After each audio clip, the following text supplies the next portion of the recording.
मैं प्रकाश आपका स्वागत करते हैं आपके अपने करेंट हेवन के यूट्यूब चैनल पर। साथियों, आज हिंदी का अगला पार्ट जिसमें हम लोग छंद देखेंगे। छंद, इसके पहले हम लोग अलंकार पढ़ लिए हैं और लगभग सारे टॉपिक ही खत्म हो गए हैं। बाकी जैसे विलोम शब्द हो गया और काव्यांश का एक अर्थ हो गया और आपके मुहावरे हो गए, यह सब रह गए हैं छोटे मोटे टॉपिक। इसके बाद यह सबसे बड़ा टॉपिक है, मतलब बड़े टॉपिकों में यह भी एक टॉपिक आता है छंद। छंद को आज हम लोग फिनिश करेंगे बिल्कुल विधिवत और ट्रिक से भी बताएंगे, तो आप लास्ट तक जरूर बने रहिएगा दोस्तों। सारे छंद आप चुटकी में पहचानना सीख जाएंगे। बहुत सारे बच्चे होते हैं जिनको बहुत ज़्यादा प्रॉब्लम्स आते हैं छंद को पहचानने में, है ना। तो बहुत सारे छंद हैं जिसमें पता नहीं होता है किस चरण में कितनी मात्राएं होती हैं, किस पे लघु लगाते हैं, किस पे हम लोग ह्रस्व लगाते हैं। तो सारी चीज़ें आज आपका बिल्कुल क्लियर हो जाएंगे, है ना। तो चलिए, सबसे पहली बात है कि छंद होता क्या है। आप लोग लास्ट तक बने रहिए बस सिर्फ, और एक बार हो सके तो वीडियो को लाइक और शेयर कर देंगे। छंद यानी छंद शब्द, जो छंद शब्द है इसका ही पहले क्या अर्थ है। छंद शब्द का अर्थ है दोस्तों संस्कृत के छिदि धातु से बना है। पहले तो यह पता होना चाहिए, जो छंद है यह संस्कृत के छिदि धातु से बना है। छिदि का ही अर्थ होता है ढकना या फिर आच्छादित करना, ढक लेना या फिर आच्छादित करना। सर्वप्रथम छंद की चर्चा ऋग्वेद में हुई थी। यह भी क्वेश्चन बना है कि सर्वप्रथम छंद की चर्चा किस वेद में हुई थी, तो बताएंगे ऋग्वेद में हुई थी। दोस्तों एक चीज़ और बता देते हैं हम आपको, जो यह सेशन हिंदी का होता है वह सारे एग्जाम्स के लिए महत्वपूर्ण है, चाहे बड़े से बड़े एग्जाम की क्यों नहीं तैयारी करते हो, है ना। चाहे वह सुपर टेट हो, चाहे यूपी टेट हो, चाहे सी टेट हो, चाहे यूपी ट्रिपल एससी के एग्जाम हो, चाहे आपके लेखपाल के एग्जाम हो, चाहे एसएससी जीडी का एग्जाम हो, चाहे यूपीएसआई का एग्जाम हो, कहीं भी आप देते हैं हिंदी, तो इससे बाहर तो ना के बराबर दोस्तों 99.9% इसी में से आने वाले हैं, इतना मान के चलिएगा। अब आपको पता हो गया कि जो ऋग्वेद है उसमें हमारा सर्वप्रथम छंद की चर्चा हुई थी। याद रखेंगे दोस्तों, छांदोग्य, याद रखेंगे छांदोग्य उपनिषद एक है हमारा, हम लोग का हिंदू धर्म में छांदोग्य उपनिषद एक है दोस्तों। उसमें कहा गया है कि देवताओं ने मृत्यु भय से अपने, यानी मृत्यु भय से अपने अर्थात अपनी कृतियों को छंद से ढक लिया था, यह बात बोला गया था।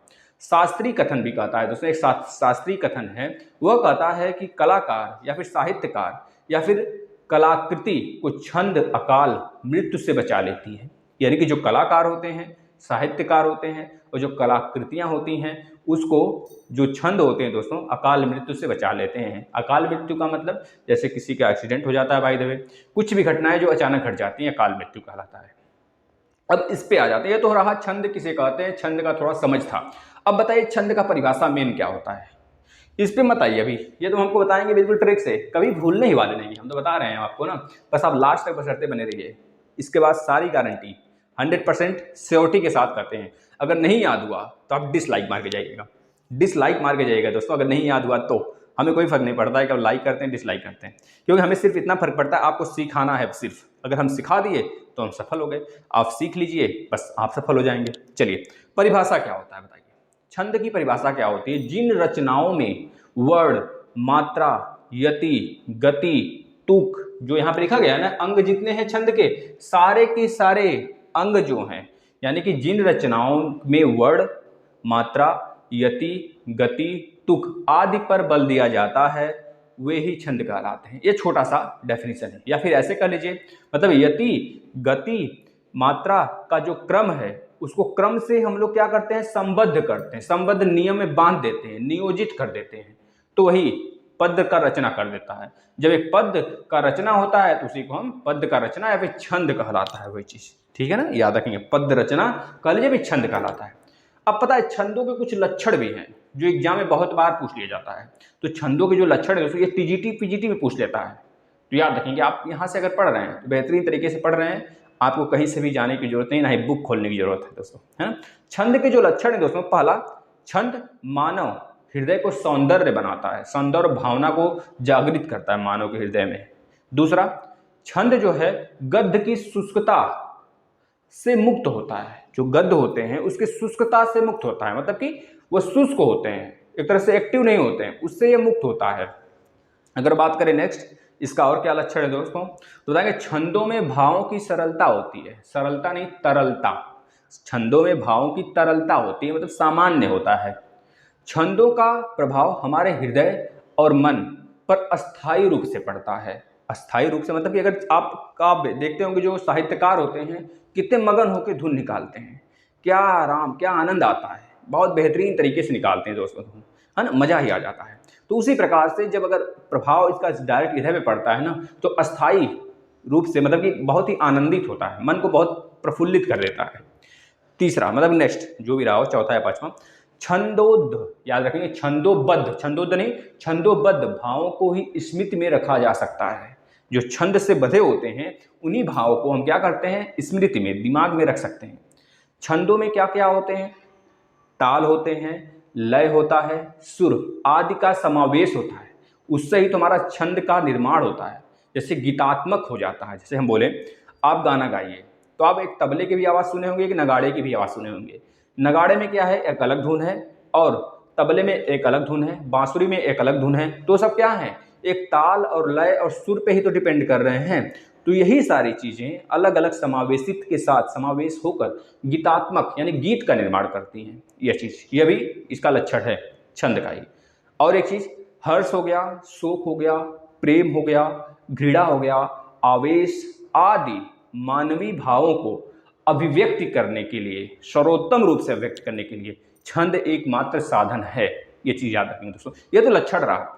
अब हम आते हैं छंदों के कितने अंग होते हैं। तो याद रखेंगे छंद के जो अंग होते हैं, आप यहाँ पे देख सकते हैं, वर्ण, मात्रा, गति, यति, तुक, चरण कहिए या फिर लघु या गुरु कहिए, लघु या गुरु, और एक गण होता है, 1 2 3 4 5 6, 2 2 4 2 6 7 होते हैं।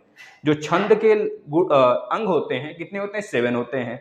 तो सबसे पहली बात आती है वर्ण क्या होता है सर, वर्ण क्या होता है। वर्ण क्या होता है, वर्ण को ही हम लोग क्या कहते हैं, अक्षर कहते हैं। वर्ण को ही अक्षर कहते हैं। यह छोटी सी छोटी ध्वनि होती है जिसे खंडित नहीं किया जा सकता। बताइए, ध्वनि को खंडित किया जा सकता है? नहीं। तो वर्ण को भी खंडित नहीं किया जा सकता दोस्तों, याद रखेंगे, क्योंकि ध्वनि को खंडित नहीं किया जा सकता और ध्वनियां वर्ण से बनी होती हैं, और वर्ण को भी खंडित नहीं किया जा सकता। वर्ण का मतलब एक ध, अब ध को आप छोटा करेंगे, ध ध ध बोलिए, क बोलिए, अच्छा क बोल रहे हैं तो उसकी अलग ध्वनि है, ख बोलेंगे तो थोड़ा सा अंतर होता है।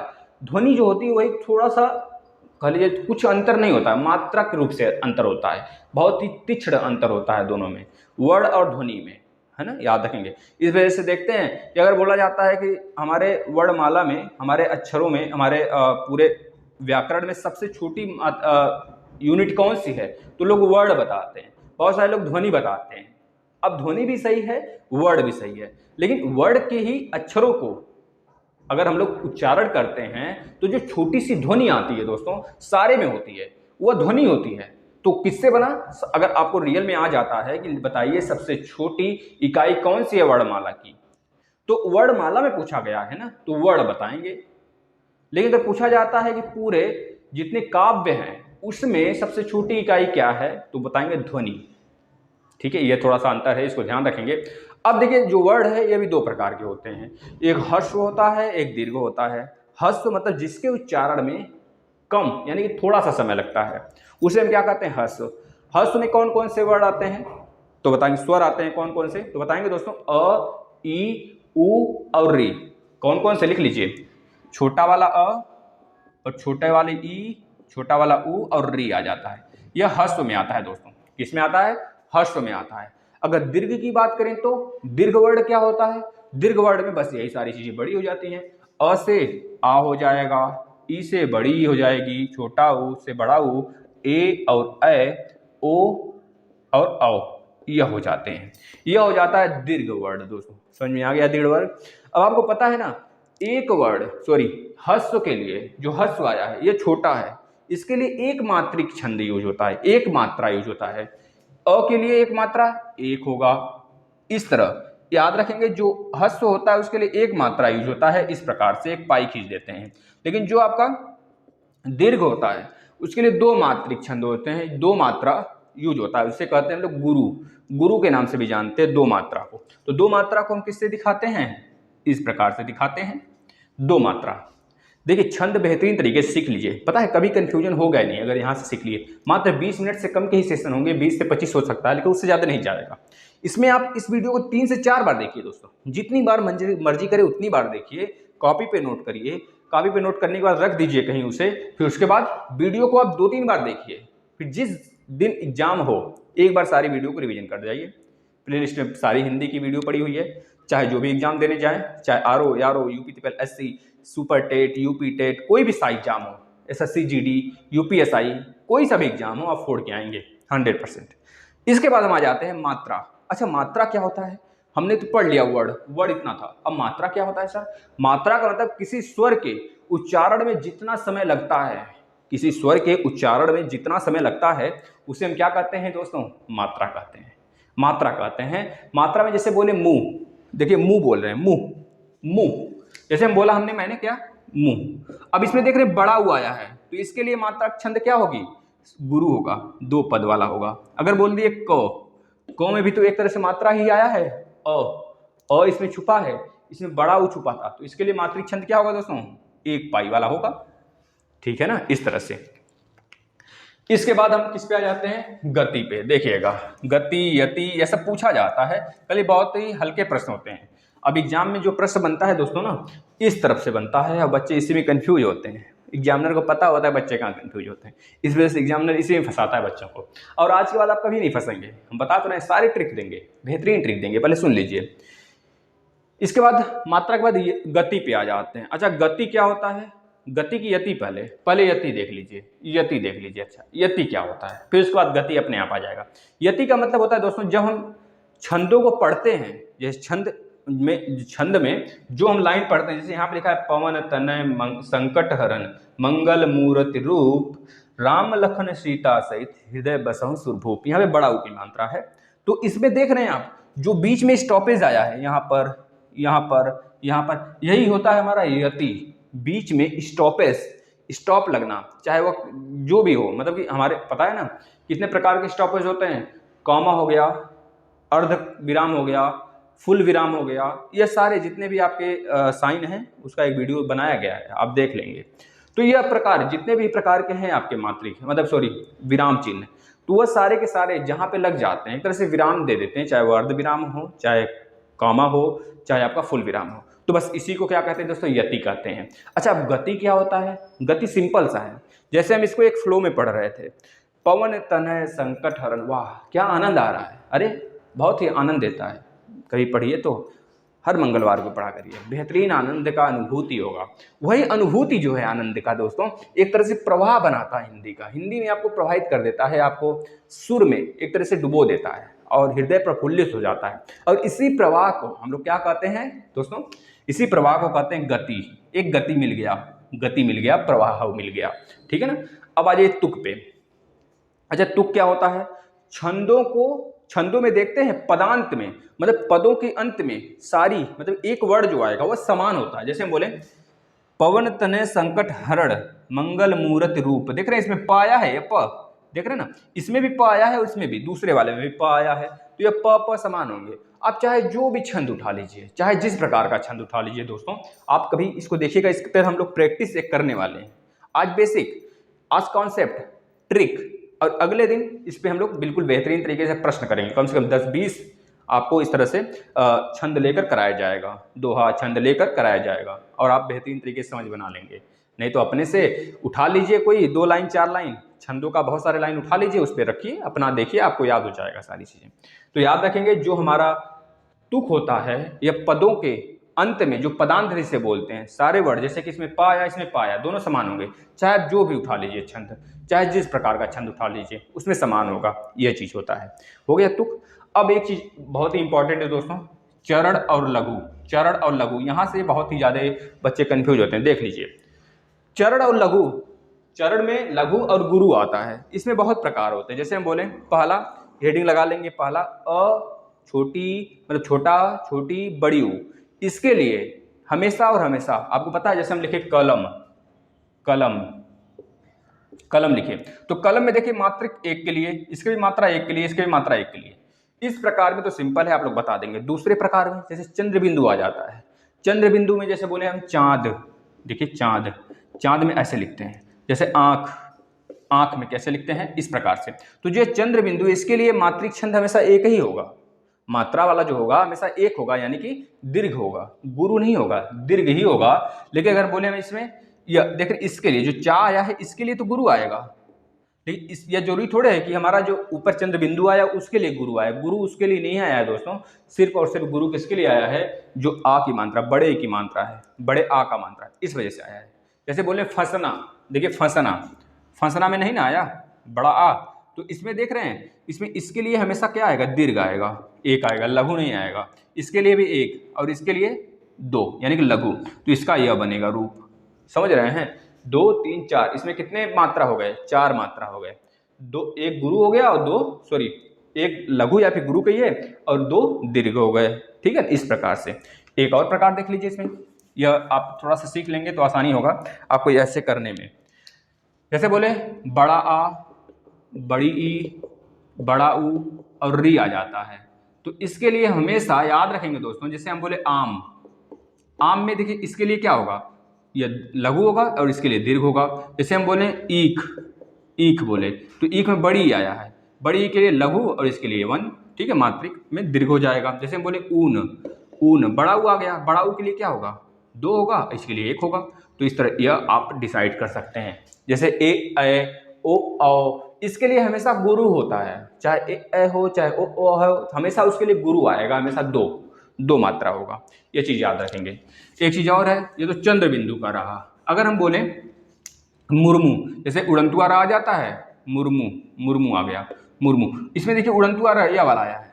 अब इसके लिए आपको पता है क्या करना है, दीर्घ और गुरु में कुछ नहीं करना है, बस आप देखिए इसको भूल जाइए कि यह है भी ऊपर, यह है रहे या फिर न रहे, कोई मतलब नहीं निकलने वाला है। वो रहेगा तब भी इसके ऊपर अगर छोटा हुआ है तो 1 देंगे, अगर इसके नहीं रहेगा तब भी 1 ही देंगे। तो मतलब इसका कोई फर्क नहीं पड़ने वाला है, याद रखेंगे, इसका कोई फर्क नहीं पड़ता है ना। जैसे प्रकाश, जैसे हम लिखें प्रकाश, प्रकाश में जो यह र आया है ना, इसका कोई फर्क नहीं पड़ेगा, इसके लिए हमेशा 1 ही रहेगा, और का के लिए 2 हो जाएगा, स के लिए 1 हो जाएगा। इस प्रकार से प्रकाश में 4 मात्रक छंद हैं, मतलब 4 मात्रा आ गया, ठीक है ना, 4 मात्रक। बस अब एक चीज और रह गया, गढ़। गढ़ देखिए क्या होता है, गढ़ याद रखेंगे दोस्तों, 3 वर्णों के समूह को, 3 वर्णों के समूह को जैसे हम बोले, जैसे देखिए यह 3 वर्ण है, पवन, तनय, संकट, हरण, मंगल, मूरत, ये 3 वर्णों के समूह हैं। तो 3 वर्णों के समूह को हम कहते हैं गढ़। गढ़ होते हैं ना, जैसे बहुत ज्यादा गढ़ बन गया, गढ़ हो गया, मतलब यह फलानवा का गढ़ है, यहाँ पे मत जाओ, यह ढक्कनवा का गढ़ है, यहाँ पे मत जाओ। तो गढ़ का मतलब क्या, किसी का जमाव। तो इस तरह 3 अक्षरों का जहाँ जमा हो जाएगा, 3 वर्णों का, वहाँ पे क्या, 3 अक्षर नहीं वर्ण, 3 वर्णों का जहाँ जमा होगा वहाँ पे गढ़ बन जाएगा, गढ़। तो याद रखें गढ़ किसे कहते हैं। ये 8 प्रकार के होते हैं, कौन कौन से, जैसे लिख लीजिए आप, यगढ़, यहाँ से प्रश्न आते हैं, यगढ़, मगढ़, यगढ़ मगढ़ तगड़, यगढ़ मगढ़ तगड़, रगड़, रगड़, भगड़, भगड़, इसके बाद नगड़, नगड़, इसके बाद दोस्तों सगड़, सगड़, यह होते हैं। अब देखिए इसके लिए जो मात्रा होती है हमेशा कितना आता है, 1 यस यस। इसके लिए मात्रा कितना आता है दोस्तों, यस यस यस, तीनों गुरु होगा। इसके लिए कितना होगा मात्रा, यस यस 1 होता है। इसके लिए रगड़ के लिए मात्रा कितना होता है दोस्तों, यस 1 यस होता है, मतलब गुरु दीर्घ गुरु होता है। भगड़ के लिए कितना होता है, दीर्घ गुरु दीर्घ होता है। इसके बाद नगड़ के लिए दोस्तों कितना होता है, नगड़, भगड़ के लिए हो गया, भगड़ के लिए कितना होगा दोस्तों, यस 1 एस, 1 मिनट, इसके लिए 1 एस एस हो गया, इसके लिए एस एस हो गया, इसके लिए एस एस 1 हो गया, इसके बाद यस 1 एस हो गया, इसके लिए क्या होगा दोस्तों, 1 एस 1 होगा, यस 1 एस 1, मतलब कि दीर्घ गुरु दीर्घ। नगड़ के लिए क्या हो जाएगा, गुरु दोनों दीर्घ हो जाएगा।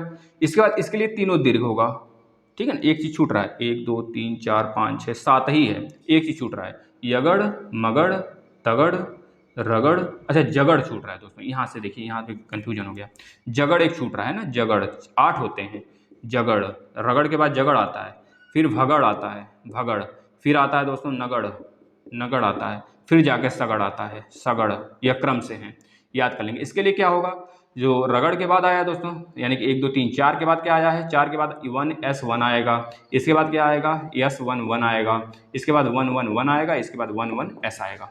अब देखिए इसके लिए ट्रिक बताते हैं हम आपको, पहले तो ये चीज लिख लेंगे, अब ट्रिक देखिए, यहाँ पे दिख रहा है ना आपको, देखिए जैसे हमने एक ट्रिक बनाया है, य मा, क्या, य मा, य माता, य माता, य माता राम, य माता राम भाव, राम भाव मत दे, मत दे।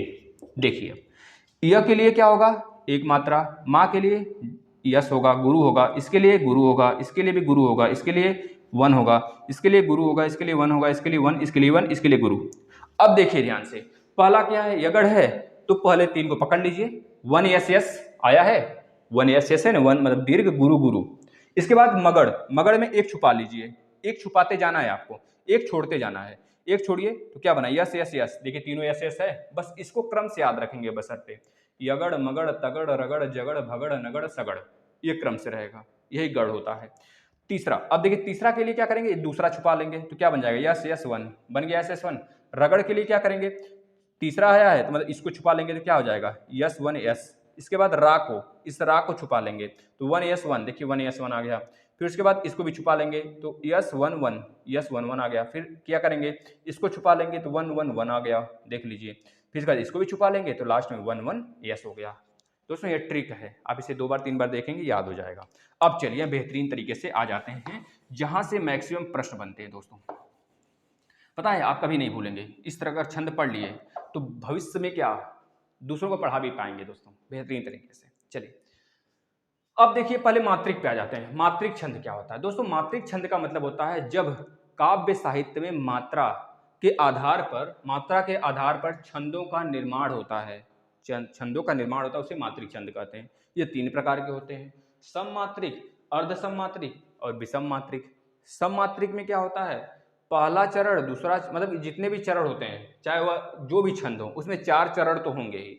4 चरण देखिए कैसे, 1 चरण, 2 चरण, 3, 4, 4 चरण हुआ ना।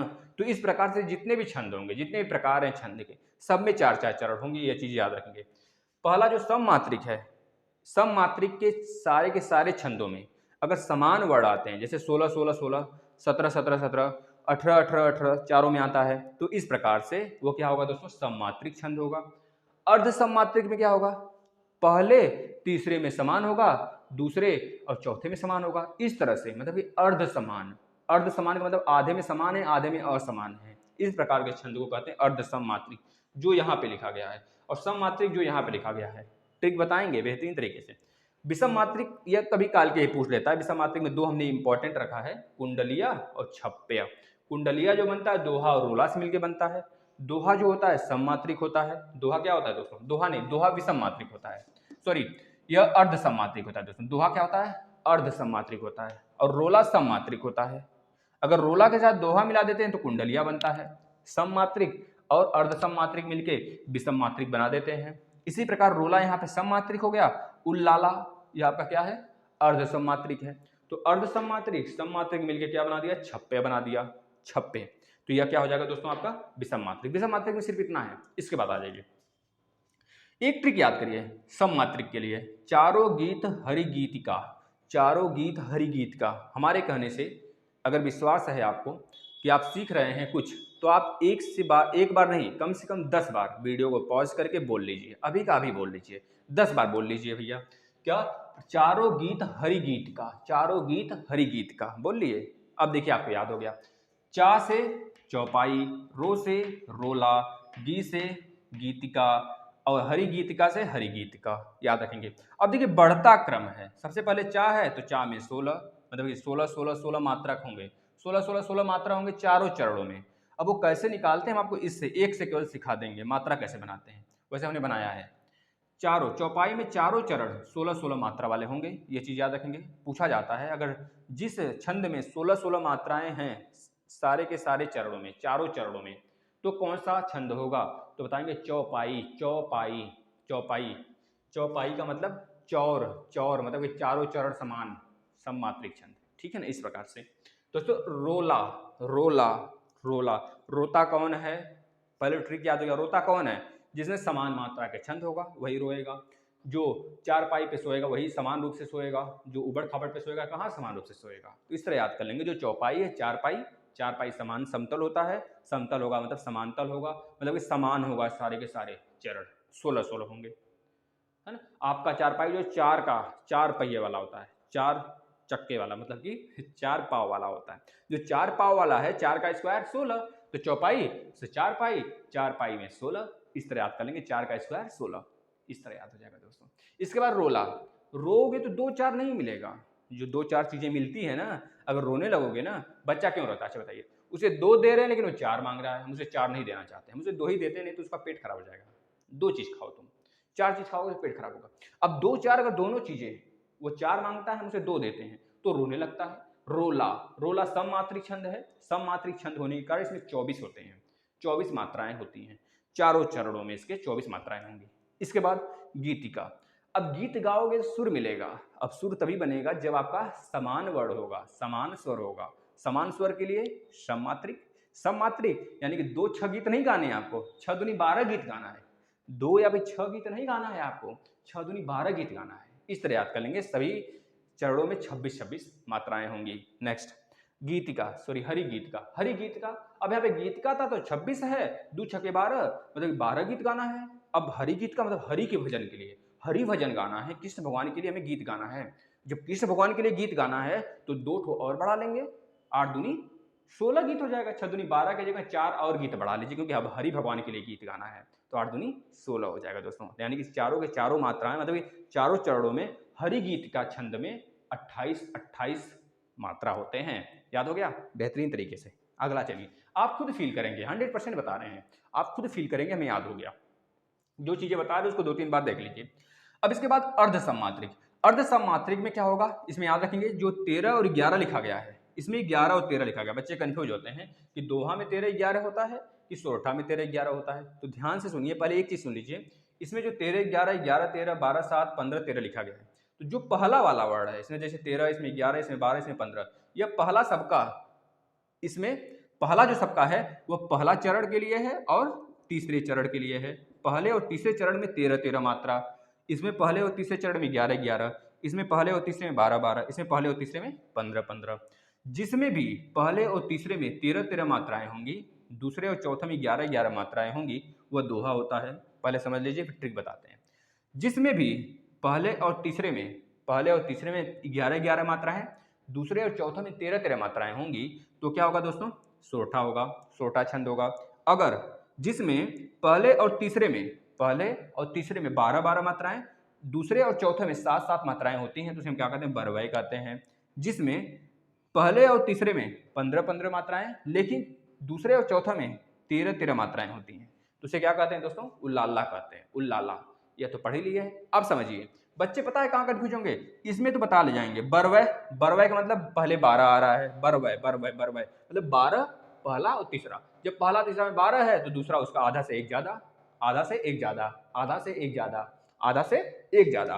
पहले तीसरे में 12-12 क्योंकि बरवय है, तो बरवय का मतलब 12, बरवय मतलब 12। इस बार 2-3 बार बोल लीजिए, बरवय का मतलब 12, पहले तीसरे में 12-12, 12 का आधा से एक ज्यादा दूसरे और चौथे में होता है। याद हो गया। उल्लाला, 15 - 13 2, 2 आ रहा है। अब 2 बार ल भी आया है इसमें, 2 बार ल भी आया है, 2 बार ल भी आया है। इस तरह याद कर लेंगे।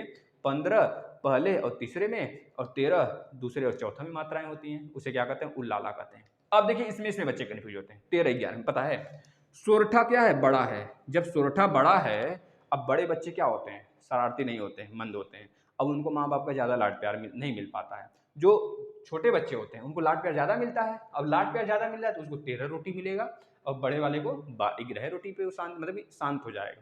तो याद रखेंगे दोहा में बस एक पंक्ति याद रखिए, पहला और तीसरा, दूसरा चौथा ऑटोमेटिक याद होगा। दोहा में पहले और तीसरे पंक्ति में 13-13 मात्राएं, और सोरठा में पहले और तीसरे पंक्ति में 11-11 मात्राएं। क्यों? क्योंकि ये बड़ा है इसलिए इसको कम रोटी, ये छोटा है इसलिए इसको ज्यादा रोटी। क्यों छोटा है? क्योंकि इसमें 2 वर्ड है। क्यों बड़ा है? क्योंकि इसमें 3 वर्ड है। ठीक है ना, इस तरह पहचान लेंगे दोस्तों। यह आपका था पूरा का पूरा सार छंद का। अब चलिए एक हम दोहा यहाँ पे लिखे हैं, उस पर हम लोग देखते हैं, छंद लगाते हैं, मतलब कि मात्रा सेट करते हैं। देखिए प के लिए 1 होगा, व के लिए भी 1 होगा, न के लिए भी 1 होगा, त के लिए 1, न के लिए भी 1, य के लिए भी 1। संकट, अब बताइए संकट के लिए क्या होगा, क्या होगा, 1 होगा। हमने बताया था बिंदु आए चाहे न आए 1 ही होगा। क के लिए 1, ट के लिए भी 1 होगा, ह के लिए 1, र के लिए भी 1, ड़ के लिए भी 1। देखिए 1 2 3 4 5 6 7 8 9 10 11 12, 12 किसमें है, बरवय में है। आगे देखिए क्या होता है, मंग के लिए 1, ग के लिए 1, ल के लिए भी 1। मुंह बड़ा ऊ है तो 2 यानी कि यश होगा, गुरु होगा। यह र है तो 1, यहाँ पे छोटी ही है तो 1 होगा। रू, ये रू छोटा ऊ है तो 1 होगा, प है तो 1 होगा। 1 2 3 4 5 6 7 8 9 9 आ गया। देखिए इस प्रकार से काउंट करते हैं 9 और इसमें कितना था दोस्तों 12 था, 12 9 19। आगे देखिए रा के लिए 2, म के लिए 1, ल के लिए 1, ख के लिए भी 1, न के लिए भी 1, सी में बड़ी है तो इसके लिए 2 और ता में बड़ा है तो इसके लिए भी 2, स में क्या है 1 है, ह में छोटी है तो इसके लिए 1, ता संहिता संहिता है कि कॉमा है बीच में, राम लखन सीता सहित 1 होगा, सहित है ना। हृदय में देखिए यहाँ पे र से कोई मतलब नहीं है, हमने बताया था आपको, इसके लिए भी 1 होगा, द के लिए भी 1 होगा, य के लिए भी 1 होगा, ब के लिए भी 1, स के लिए भी छोटा ऊ है तो इसके लिए भी 1, सु है तो इसके लिए भी 1 और र है तो इसके लिए भी 1, भ पे बड़ा ऊ का मात्रा है भूप, यहाँ पे दिख नहीं रहा होगा आपको लेकिन देख लीजिए भूप, बड़ा ऊ है तो इसके लिए 2 ये वाला, और प के लिए 1। ठीक, इस प्रकार से हम लोग सेट करते हैं। अब इसको काउंट करने के बाद इसमें से जो सेट होगा वही हमारा छंद होगा। इस प्रकार से पूछा जाता है।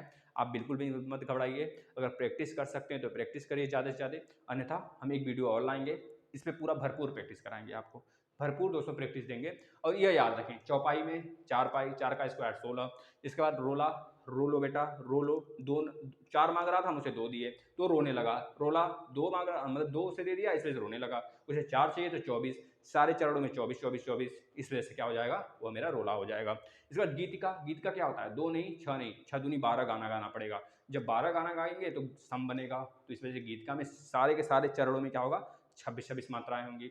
इसके बाद हरि गीत का, अब हरि की बात है तो हरि के लिए गाना गाना है, जब हरि के लिए गाना गाना है तो 4 और बढ़ा लीजिए गाना, 8 दूनी 16 तो 2 और 8, 8 दूनी 16, 2 नहीं 8 नहीं क्या 8 दूनी 16 गाना गाना है हमें, जब 16 गाना गाएंगे तो हरि भगवान खुश होंगे। इस प्रकार से याद रख लेंगे, चौपाई में 16 16 मात्राएं, रोला में 24 24 और गीतका में 26 26, हरि गीतका में 28 28।